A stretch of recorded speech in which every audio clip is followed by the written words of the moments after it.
So in the beginning, a lot of us, and by a lot of us I mean at least Joey and myself, and I got Hockey around too, we kind of knew each other from like Toontown forums. So if you recognize these logos, though you might recognize Toontown, you were part of the kind of original people. You're kind of our crowd back in the day. You know, I remember just sort of being. I ran that forum, Toontowners, because of reasons, and I remember doing all this kind of technical work on it, and it was kind of a precursor to my involvement on Toontown, wherein I was sort of, it's kind of Toontown, and I'm definitely involved technically in trying to make things better, but at the same time, I'm not yet advanced enough to help like run the game.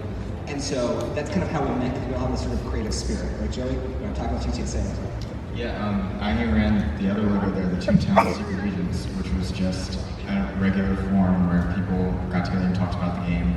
And so Jeremy and I and others like Hawk have always been here just kind of trying to provide something for the community, I guess. And that's how our roots with Toontown got started. Right, like with Toonbook, I remember you did a story like you saw someone sign up as a Toon on Facebook, and like, why isn't there a place where we can just do that? You know, so we kind of see these little things that we can improve the community or make it better, and we work on them. And that's kind of translated into working behind the scenes. So even before Toontown Rewritten, we've just been dedicated to trying to add stuff either inside the game or outside the game, I guess. Kind of just build cool stuff, and it happens to be about Toontown, because that's what we're into, you know? And it ended up building a community as a result. Yeah, for sure. Because it's all those fan sites that help contribute to the stamp. Just mention Sam. How do you know Sam? Yeah, so Sam and I knew each other way before Toontown Rewritten, way before Jeremy and I even, I don't know, sometime around. Maybe. Yeah. And purely in passing as well. Yeah, Sam was just an acquaintance. We met online. I knew how smart he was then. And I just happened to send him an email a few months before Toontown was closing, just saying like, hey, just want to check in with you. Thanks for the things that you did way back in like 2010 or something. And this has kept me up at night as well, because this was before anyone knew that something was happening to Toontown Online. And I had not talked to this guy for 5 years, 3 years at that point. And just out of nowhere, I get an email from him like, hey, you know, I just figured I'd say hi and check in and say, you know, I hope you're doing well. Yeah, just entirely out of nowhere, which was a pleasant surprise, but this coincided so closely with me then working with him that, I don't know, that coincidences like that freak me out. Eerie there, yeah. So that was kind of, you know, at least how we got involved in this sort of building things about Toontown mindset. And of course, when the game closed, that transitioned into kind of, well, can we make Toontown? As in, because when we were starting, we're just like, is this even possible? Can we pull this off? You know? And there was a lot of people who just kind of showed up because they're like, I don't know, can I help? You know? So we kind of started, I remember you and me, Joey, we were working on a Toonbook at the time, and I remember, I'll tell the story. The day Toontown closed, I was at a marching band rehearsal.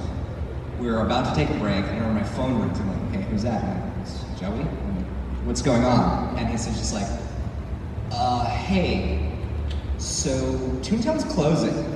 And I remember that whole break, I was just looking through on my phone, I'm like, what? Because it's just kind of like a disbelief, you know? I'm like, I'd grown up with this game, and it'd been kind of a staple. It's like a foundation, you know, even though it's not like, it wasn't like, oh man, where would I be without it? It's just like, that was part of me for a while. That helped me get where I am, and now it's closing, you know?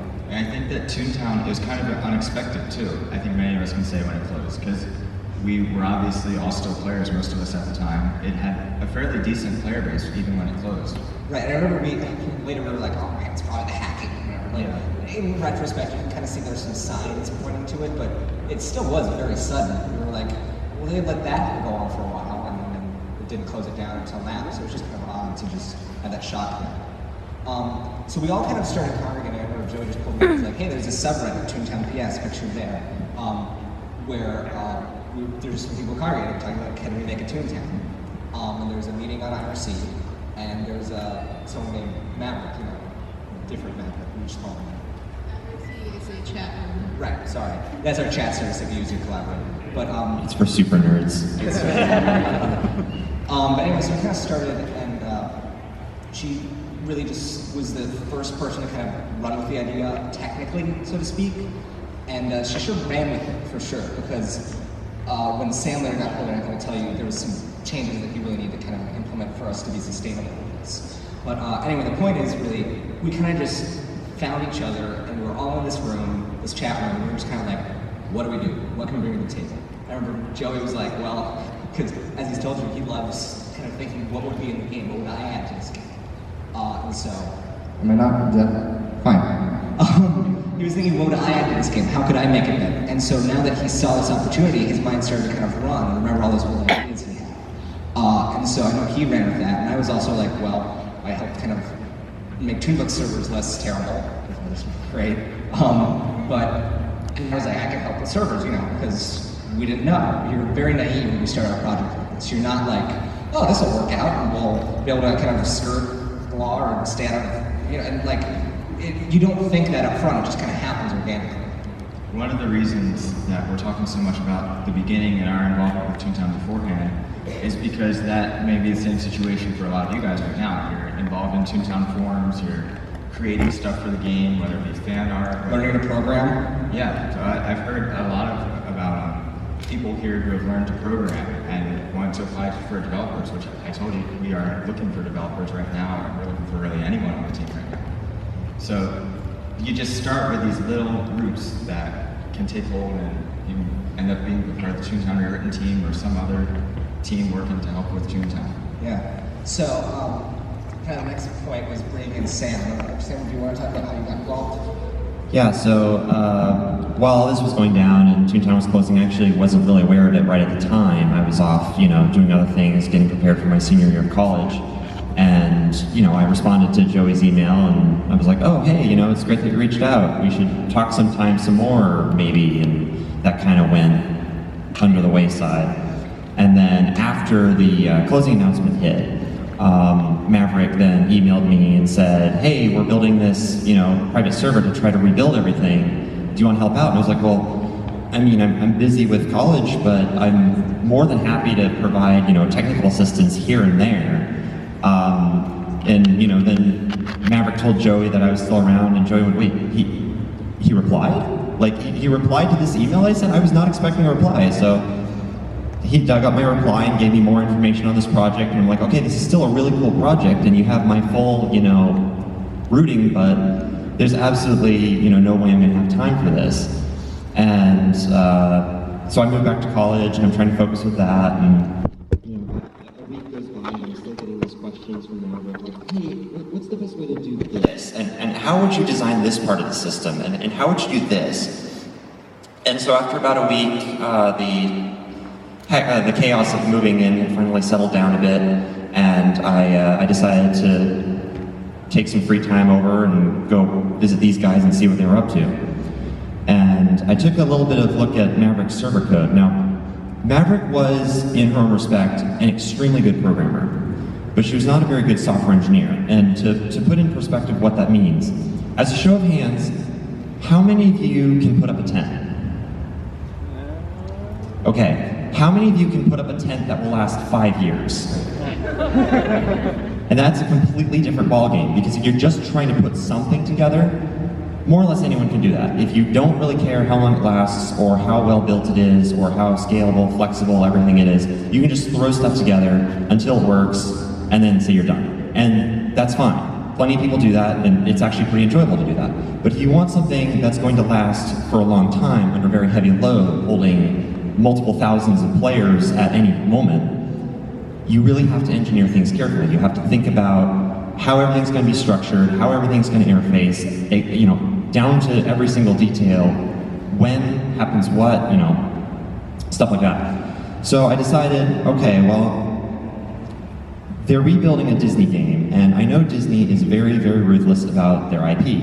And we're probably going to get a cease and desist yesterday. So I will create a server for them and sort of use this as a case study to say, I'm going to make a server framework, and let's see how well this works. The Toontown people will use it, but this is something I'm creating more or less for myself, because I'll probably use it in other projects, and we'll keep them separate projects. And this was how we created what we call Astron, which is the server system that powers all of Toontown right now. And back then, I didn't think that Toontown would last very long. I did not expect to become as involved in a project like this. It was more or less just a little hobby to keep me busy during my senior year of college. I did not anticipate that I would not go to class and then drop out as a result. But I'm really glad I did. And get a full-time job Yeah, afterwards. and get a full-time job out of it. So this was actually pretty successful for me. So, kind of just at least how do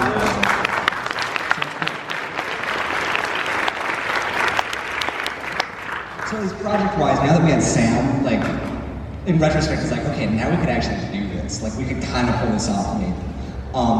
And so, at least from what you guys have seen from us, this was all about August of 2013. So you didn't even know we existed. Yeah, this was all before Toontown Rewritten was announced. And so this is before Toontown even officially closed that we were working on this. Instead of actually playing the game in that final month to get the most time out of it, we were confident enough in ourselves, I guess, to think that, you know, maybe we could have Toontown going on after this. Yeah.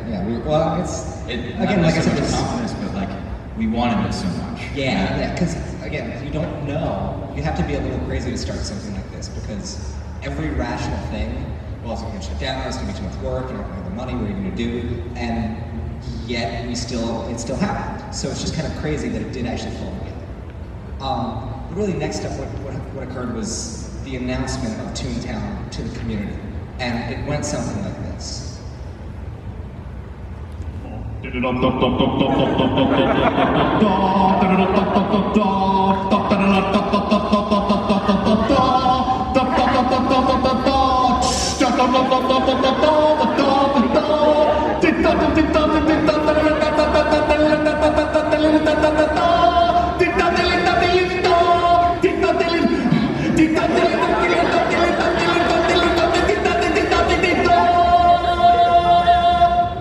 We came up with that at 2 a.m.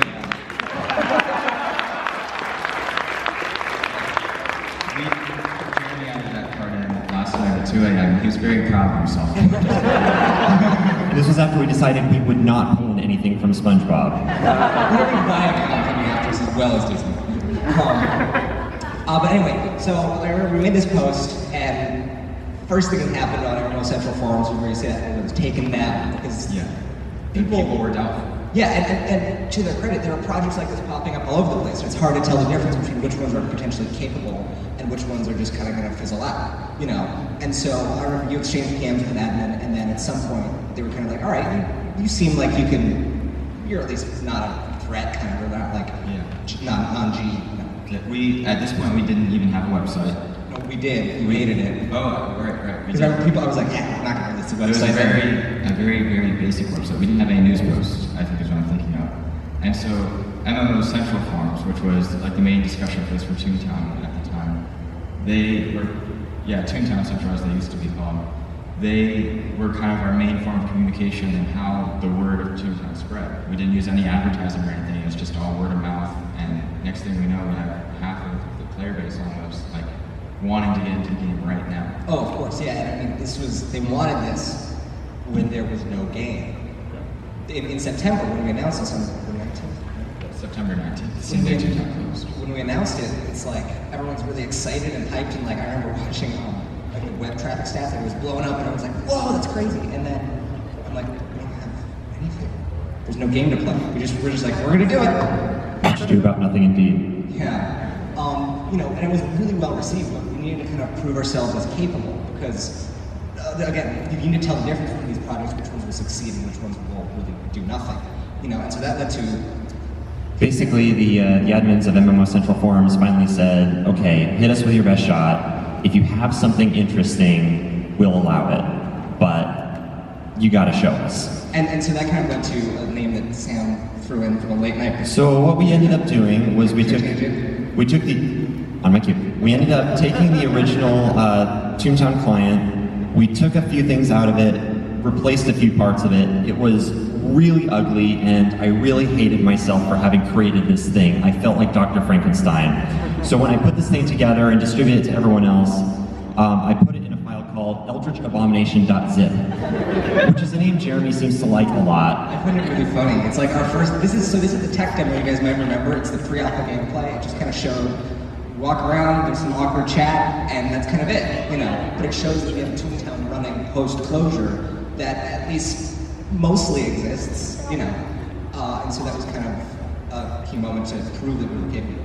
I remember I was a community member at the time, and seeing that video had helped me realize, like, oh my gosh, everything that we lost is here. It's there, right there. Like, and I just have to wait for it to come. That was insane.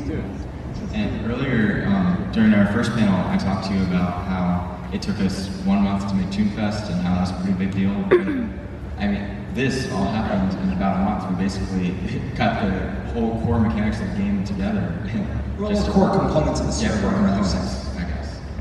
And so, I mean, I guess we like doing month-long sprints, so I'm just trying to We're do something agile. big. All you self-development. Yeah, so really that was just kind of a moment where we proved we can do it. We kind of, and obviously it wasn't finished, but we have the capability, there's potential. And I think that did reassure a lot of people that their beloved Toontown wasn't totally dead yet. And so really next up, we're just going to talk about Alpha. So Joey, if you want to talk about kind of the strategy behind daily updates and how that went. So was anyone around during Alpha, like either on the news post or playing the game? Do you just Wow. Yeah, so there are a lot of people around.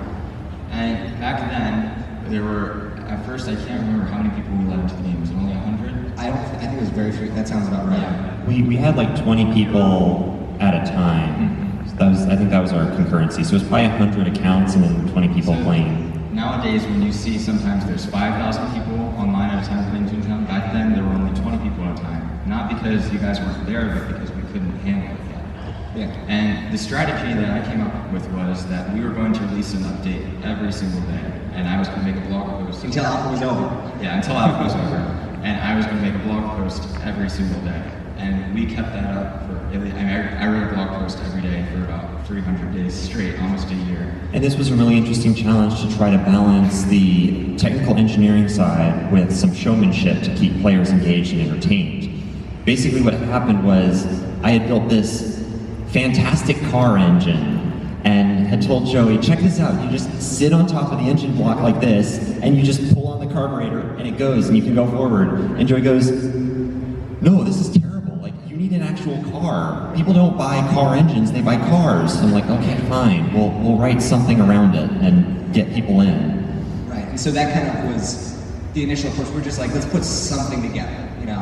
And like the first thing what was the first thing we did? Do you remember? The first thing that we did in the game, there was the chat system that launched with it, and the maze game. That was a launch feature? Yeah, that was the launch feature. But another thing with daily updates is, like, the whole point of them was to keep people involved. We knew that if we just waited a year to launch Toontown Rewritten without doing anything or talking about it or anything, then no one was going to show up. The community would fall apart Yeah. because there would be no Toontown to fill that void. There's nothing, everyone's aching for more Toontown and there's nothing. They have to wait a year, you know, that they'll just lose interest. So yeah, I allotted a lot of my time to writing these blog posts and trying to keep people involved as possible. Even we let them vote on which trolley games going to be implemented. Right. Oh, the knock-knock contest. We had a contest that let people decide what jokes were going to be in the knock-knock doors on Silly Street. I know, I've heard for like people talk to me on like Twitch or whatever, they're like, hey, like back in Alpha, like, I was a runner-up in the knock-knock contest. I'm like, man, that is a throwback. Awesome, you know. It's cool to see how these people, just like us, kind of stick around with the game, you know. But it's like a funny little thing, like up front, we're like, you know, we can release a trolley game a day, right? We'll spend a weekend, write all the trolley games, and then just, you know, turn them on one by one, right?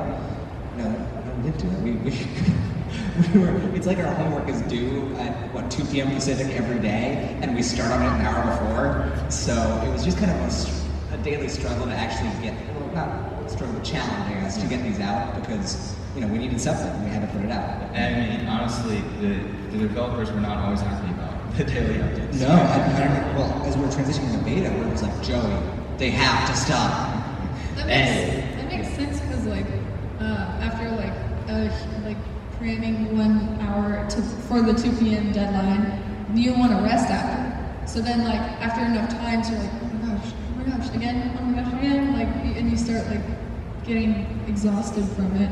And it started out relatively easy. We would implement a trolley game a day, then the trolley games ran out, and I think we moved on to racing. We remember we Okay. in the street or a neighborhood every day. It was just kind of a little like, a neighborhood. At one point, you wanted us to do racing and golf in the same week. Yes, I have always been pushing for our team, and not always been the most realistic about it, but my goal is to keep everyone engaged, and then they're the ones who hold me back and say like, "Whoa, Joe, you need to slow down there." Well, and it's actually a very valuable kind of dynamic. He kind of represents what you guys want. He's like, I want to play this, I want to play this. You're like, I'm really tired and it's really hard and I need to go to bed and I need to work at home. And then we find a happy medium in between. Yeah, and so I really wanted the daily alpha updates to happen because I knew how engaged people had to be if this project was going to be successful. And so even though we put in a lot of long hours, I think it paid off pretty well in the end. Just one thing, just that we're kind of everyone else. It's like alpha was also a little time to fill these daily updates where we didn't do these silly things that wouldn't be that are still. It's not like they're untuny because that's exactly what tuning this is. But they weren't really something we put in the actual game. So if any of you remember the Roger Dog invasion that I personally love, like that was the kind of thing where like Hawkheart is the fish bingo controller, like weird little posts like that, you know. Just it's kind of the fun things we threw in just because it's alpha. It's a silly little time, you know. We're building Toontown, but it's not. It doesn't have the battle mechanics and have the core features. You can't really play it. You can go in it, but it's not the core play. And when you're in crunch time, you have to do silly things like that to keep your sanity. Yeah. So that's why in alpha it got it's pretty humorous at times. It was meaningless.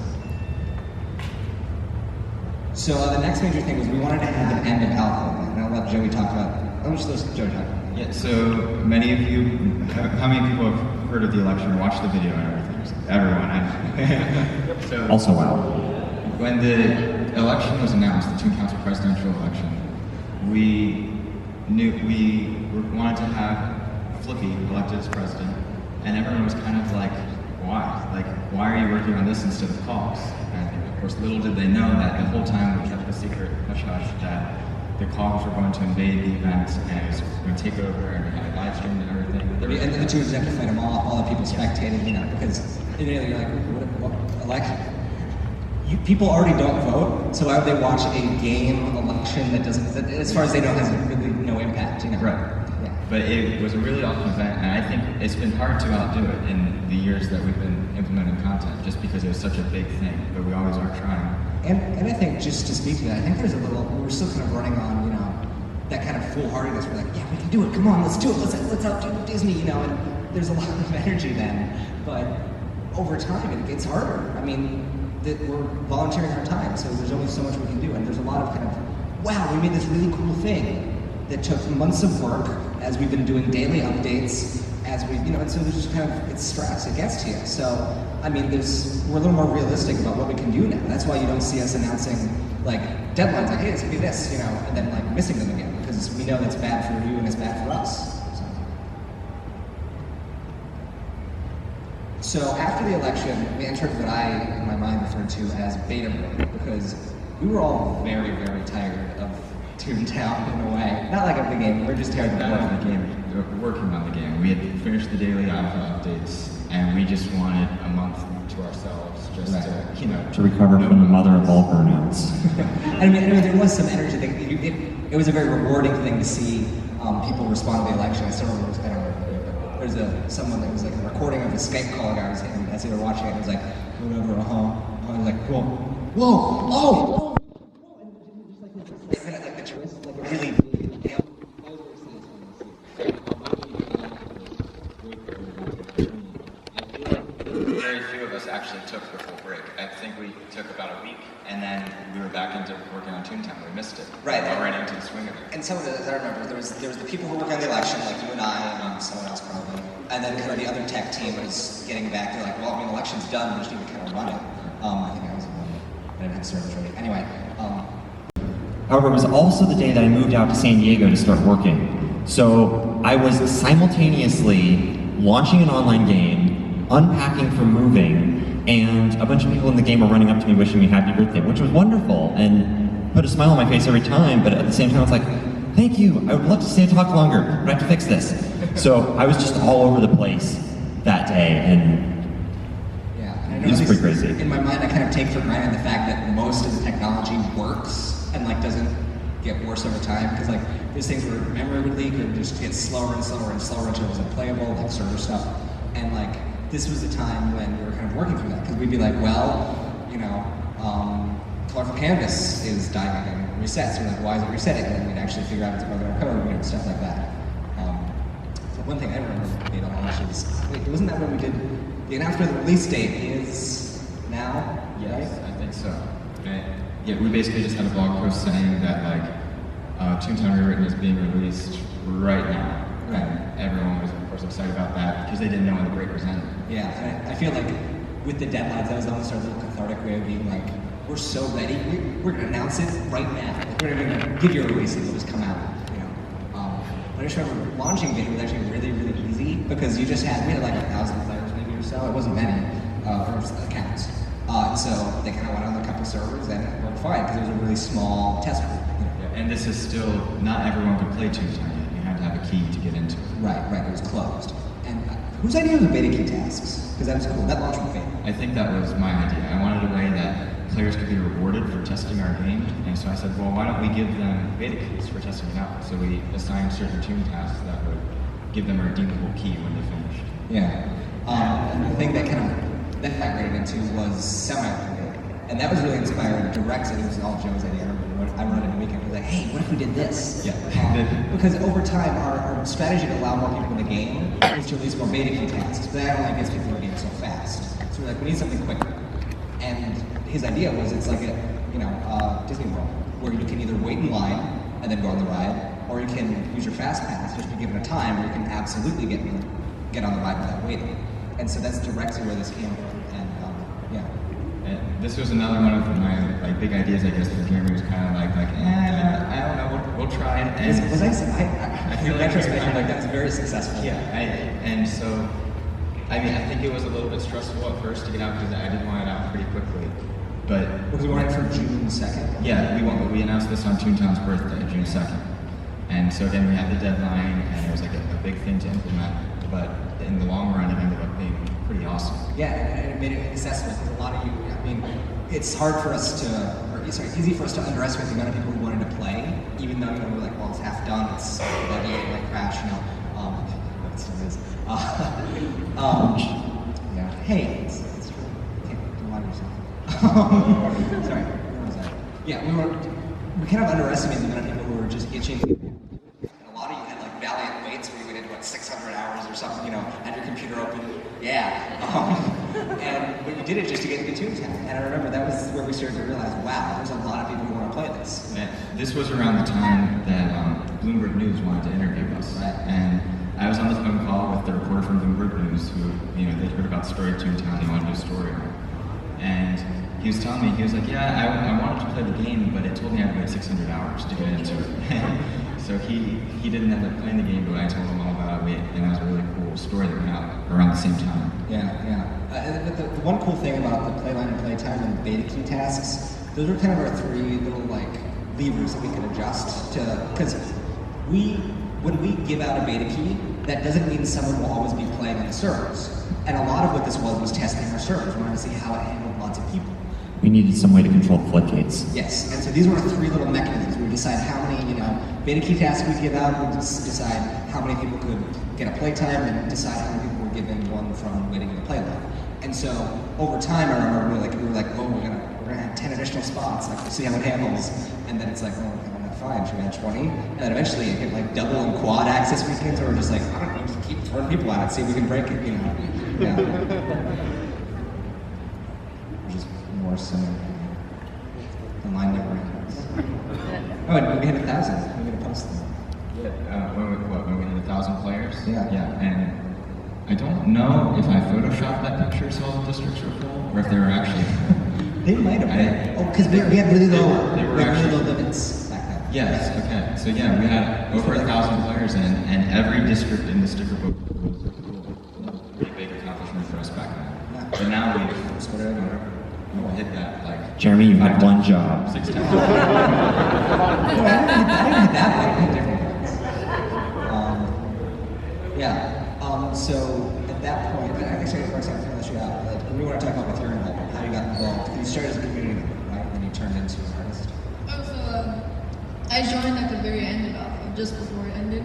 So there was the election, and I made the Toontown TV that was floating up in the air. I also contributed the textures to the cameras that were floating around. So I was then, 6 months after you guys started. So I'm like, I guess you could say like the last wave of people who came in of like the originals. So since then, like I realized that there wasn't really much of a system for artists to go by. So I was just very committed to making sure that new artists who came in could feel comfortable with like a training pack. And I dedicated a lot of time to making sure that there was an introductory phase, and that because when I joined the team, it was like, okay, you joined the team. You were like thrown into a chat. When you got on the team, it's like, hey, you can join our chat room. And then that was it. And you're just kind of like thrown in, you know. So. And I was like sat there and I was like, what do I do first? So I think really you kind of helped. Overall, you really helped organize our staffing, because that's something we need sustainable. Like we have we have a good system for mod and support now, because at a game of this size, especially when we need to run it to the business standard, we need people to help you out, people to moderate chat, people to ban. Yeah. You know. What I really wanted to eliminate was the need to talk and spend hours training somebody. So I did a lot of documents and I wrote all the processes down so that people who join the team can just read it and get straight to work. Because this is a very untraditional work environment, working for free in different time zones over the internet where you never meet. So we really didn't know, we've learned through experimentation how to actually pull that. Yeah. And the documents have really helped with the time zones, because you could be at school, you could be at work, and you can't help a new person on the team. Yeah. So there was a lot of that, and that turned out successful. We're now discovering our own pace with scheduling and all that. Well, like I said, we no longer, we're a little less foolhardy with our deadlines. We're not like, we'll have it tomorrow, and then we realize, wow, there's all this stuff we have to do, and it's still broken, we get tested. So, yeah, we're discovering that, like, especially after Toonfest, the first one, we realized, like, okay, so a month is definitely not enough time to create a new area and all of that. So we like quadrupled every estimate of time. Yeah. So now we like estimate, okay, maybe it'll take 4 months, or maybe for this larger project here, 6 months or 8 months. So we really pace it out, and at the same time, we're simultaneously taking on other projects. And it's my job to kind of make sure that we can maintain that for the art team. And that momentum really kind of helped us be more sustainable.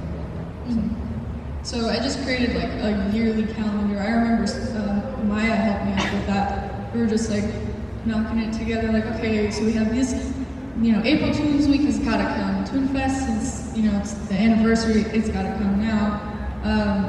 Everything else, Christmas, all that, we need to put all those in. And then we can see, okay, what fits in between? Where can we And that's kind of what's contributing to our current update cycle. Yeah.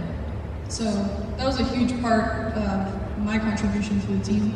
I was also really committed to texturing, and I also do 3D modeling, so I was like a 3D generalist, and I could really take on like each task and help out each artist when they're in need.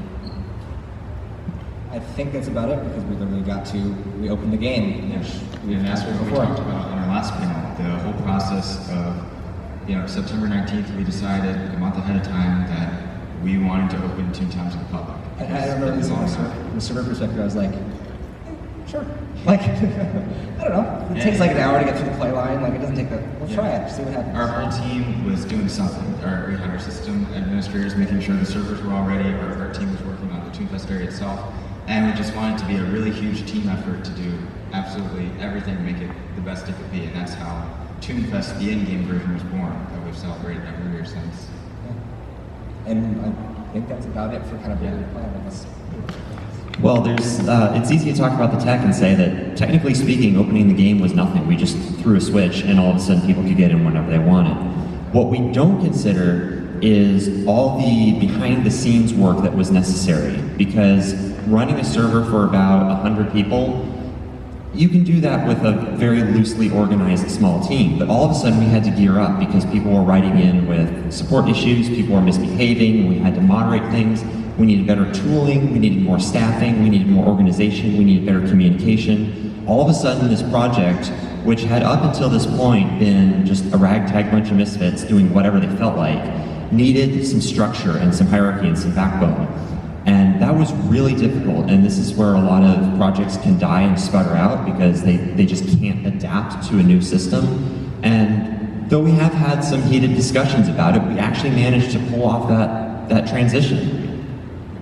We managed to exist still. So now here we are, 3 years since Toontown Rewritten was I can't believe you and I were 15 when we started. Yes. weren't Yeah, we were 15 when we started on Toontown Rewritten, 18 now. And it's bigger, better, still growing. We obviously, I don't know if the people who were here last year know that this is a much bigger area, a much bigger turnout, and we know it's only going to grow in the future. So, Why do you need 2 microphones?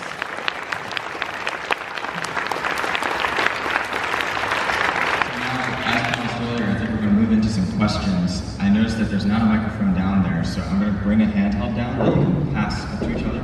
But go ahead and line up in the same area you were before. Jeremy's got you covered. And it can be anything either regarding the stuff we talked about here, or if you have a question that popped into your mind from the last panel, any of us can answer. Hey, Hey, Smirky. so I was wondering, so is there gonna be like a new website for Toontown Rewritten because the current Yes. format? Is Luke in the audience? Okay, Luke is right there. Luke, stand up. So Luke doesn't get enough credit because he hasn't designed anything user-facing yet. You have not used any of his stuff. But what he did develop, it has been used upon you. What he did develop is our internal moderation control panel, which is the reason that the moderation team can get anything at all done. Back during the alpha days, Lisa, when you're watching this, I got you. Back in the alpha days, when you were issued a temporary ban, so I'm a moderator, I'm temp banning someone, literally what you would do is you would go to their account, you would uncheck active, save it, go to your phone, set a reminder to unban this person, and then forget about it for a couple of days and be like, oh crap, I have to unban them, and then, and this is been all automated, because that's all, you can't do that with thousands of players, it doesn't work, so. I gotta say, I don't think we felt too bad about it, because like, how do you get banned during alpha anyway? Speed Chat Plus. But so the new website, Luke is working on it, but he's also working on our internal tools. But I can say I've seen it, and it's beautiful, and it's going to be coming out at some point, eventually. Soon. But I know it's on his priority list coming up. Thank you.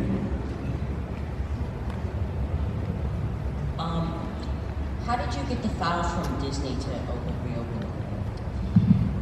so you're asking about how we took apart the original Toontown client. Very, very, very carefully. It was a bit like surgery. So what we ended up doing is we had, this answer may get a little technical. The Toontown client is made up of about 1,900 files, I want to say, and they're all compiled bytecode. So that's machine-readable binary data and not source code that humans can work with. So what we had to do is we had to run them through a decompiler file by file, and then we recompiled all the files and verified that they were the same. Most of them were, thankfully. A few of them, and by a few I mean about 200, still had to be worked on by hand. So I just had a thing where I did like 20 a day for 10 days, just doing them by hand, one at a time, very boring grunt work. And finally it passed verification and our tools said, okay, yes, you have the complete source code now, and then we could get to work.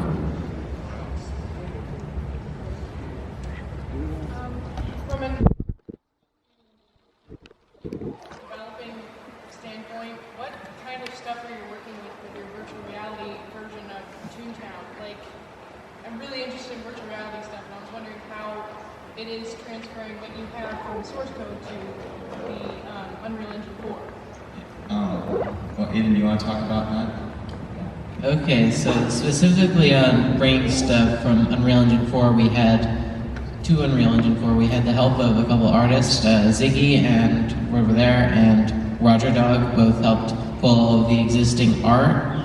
But what we actually ended up doing was, and I think we've got it set up so that we can have people try it when this is over. But what we did was we pulled all the art in and we sort of tried to build a new game to show people VR and what Toontown would be like in that. Is really it. Yeah, we essentially kind of we rebuilt Toontown Central, added a couple dynamic lights and everything, and tried to like what should this look like if it was built today rather than 13 years ago. And so it looks really awesome when you get in there with the virtual reality, and even on a computer screen, it just looks a lot better than you'd see in the game right now. Yeah, like none of the art assets were remade. They were just kind of like reverse engineered in an artistic sense, and then they were put in. So like no edits to it were made, but the lighting is different, which makes it seem like it's completely different. But light has a way of doing things, making things look nice. VR Town doesn't make Light finds a way. It doesn't make use of Toontown Retextured, so everything that you see, like how much better it looks, just think of that and have the HD textures too, and how like on top of that. So it's exciting for the future because it's all things that we're looking into to bring to the main game as well as any other side projects that we may do. Thank you.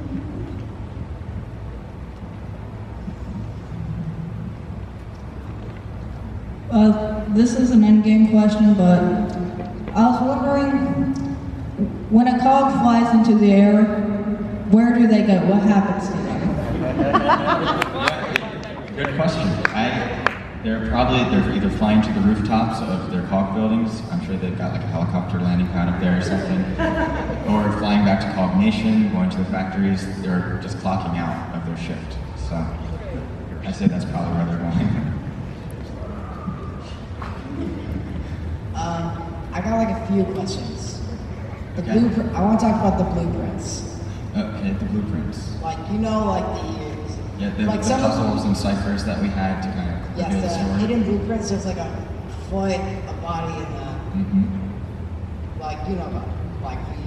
Yeah, I know what it is. Okay, and there's another one. And the new boss of the game. Do we have to save Sloppy? Well, yes, we are going to be saving Slappy at some point. He's somewhere out there, and It feels like we're gonna save him from the chairman. I don't know. The Toon Resistance doesn't know where Slappy is right now. No one knows where Slappy is right now. Lord Loud and Clear and Flippy and Dr. Shirley are all looking out there for him. And the last one I want to talk about is, and it's another one with the final boss, but do we have to fight all 4 bosses at once in the final boss? I know that I've heard some intelligence that in the Executive Office Tower, all 4 bosses have a meeting there. Yes. I do not know. Do we have to fight them all 4 at once? Yeah, we won't know until we get in. And we have about a little over 10 minutes to skip to work.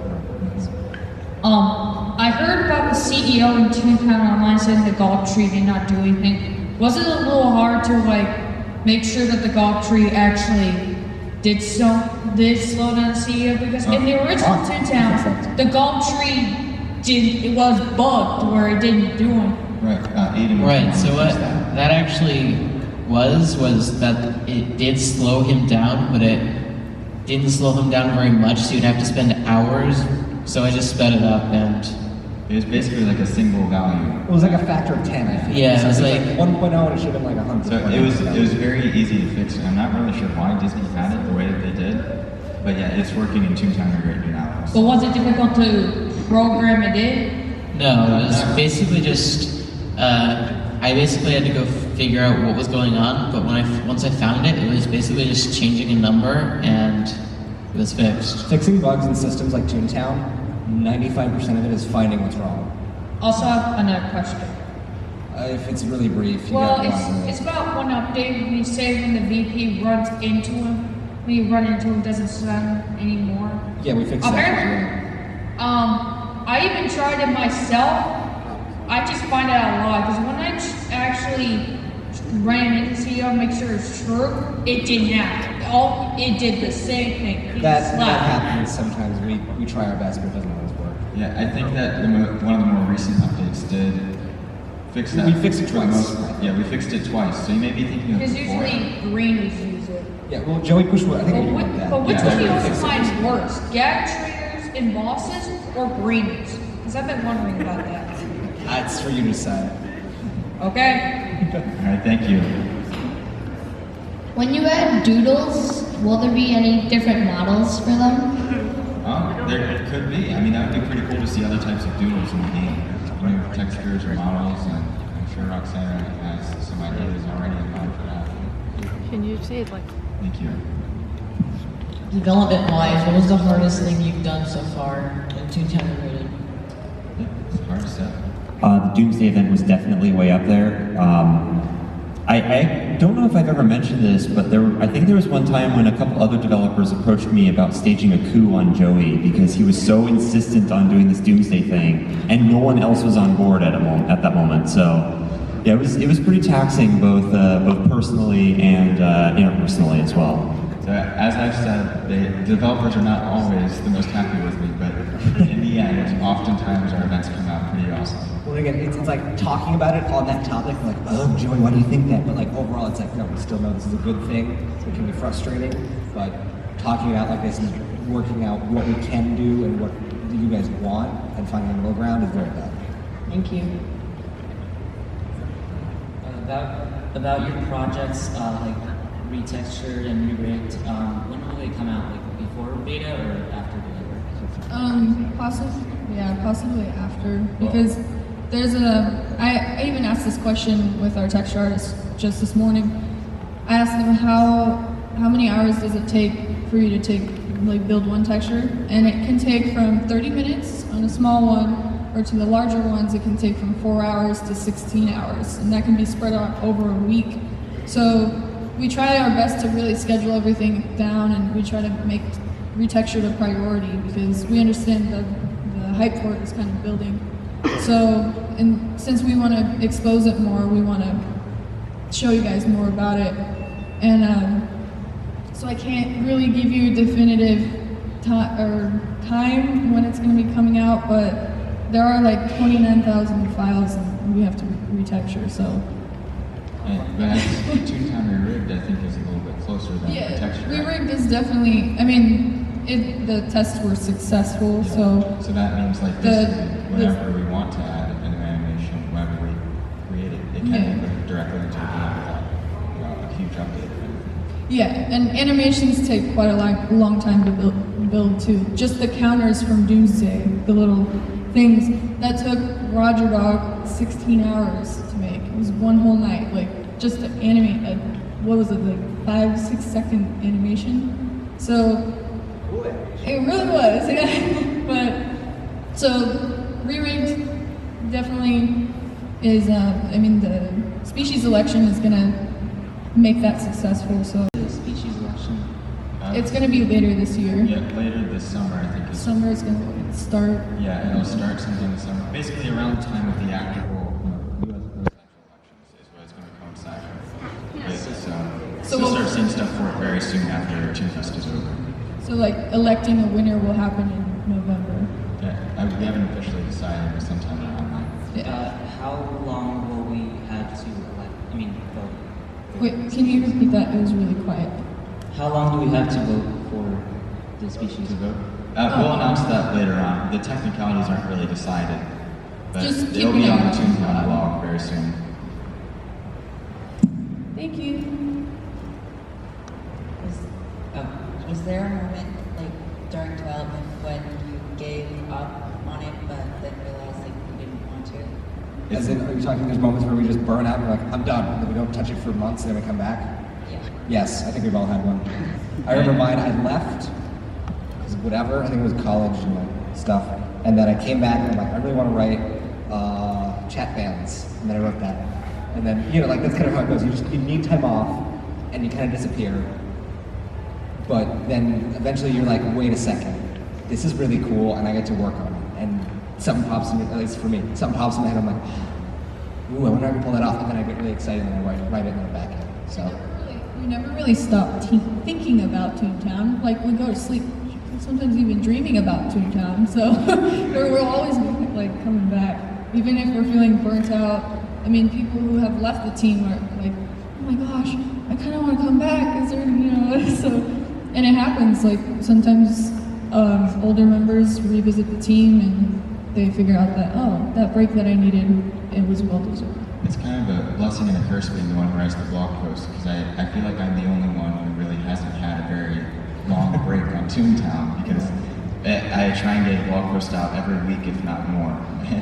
So it's been taxing, but at this point it's just part of my everyday life, I guess, to wake up, I should probably write a Toontown post today. But I think like overall, just briefly off what Roxana said, like we never started thinking about it. Even people who've left are like, that's really cool. I really wish I could do that. But sometimes the way you have to work on this project doesn't align with the rest of your life. So you just have to take a break or leave or go on a hiatus or something. So. But like I said earlier in the main panel, there's always someone working on Toontown. Yes, we have enough people where it's never like we're all doing nothing. Yeah. That doesn't happen. If someone's gone, then someone else is taking their place working on it. And we do plan to get more this summer. Like after we come back from the convention, I'm gonna be looking into artist applications and everything. So if you're an artist out there, make sure to send in your app. Right, thank you. I know this guy. Hi guys, big fan and everything. All right, I'll keep this brief and only ask one question. I'm an adult Toontown addict, and I would love to talk to other adults who play the game. What do I do, and where do I find them? Well, I believe that we have the leaders of the adult Toontown addicts somewhere up here. Could they please stand up? I'm not sure where they're.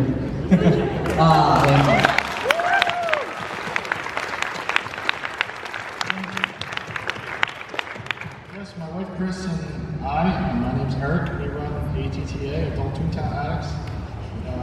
Currently we have 2,500 plus members all over the world, all the way to Australia, China, Canada even.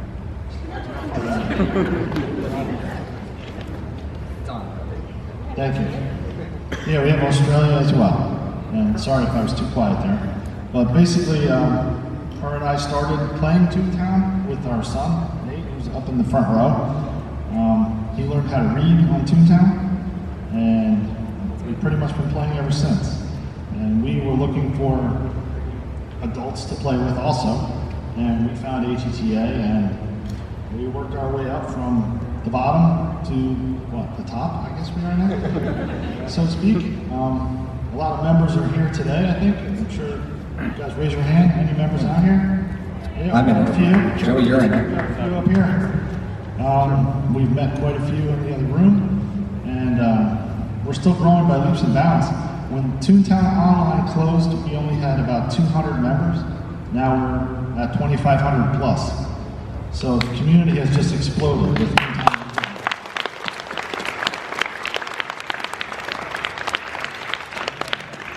And we're also on the team as support members.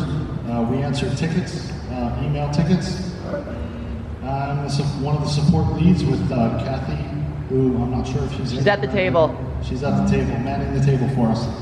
And Chris also does emails. We also do moderation at a minimal level. We ban people when they need to be banned.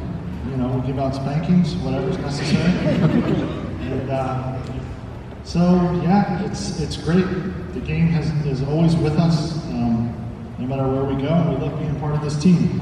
We wouldn't be here without these people up here, though. And we love having them too. They're right.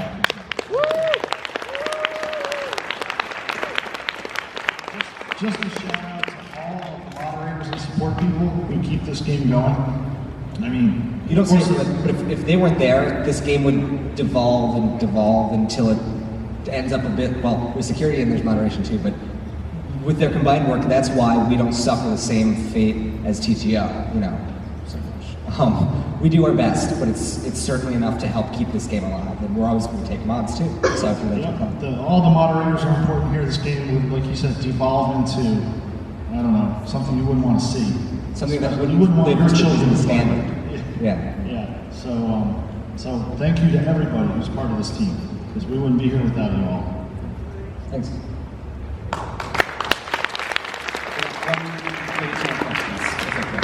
Go ahead.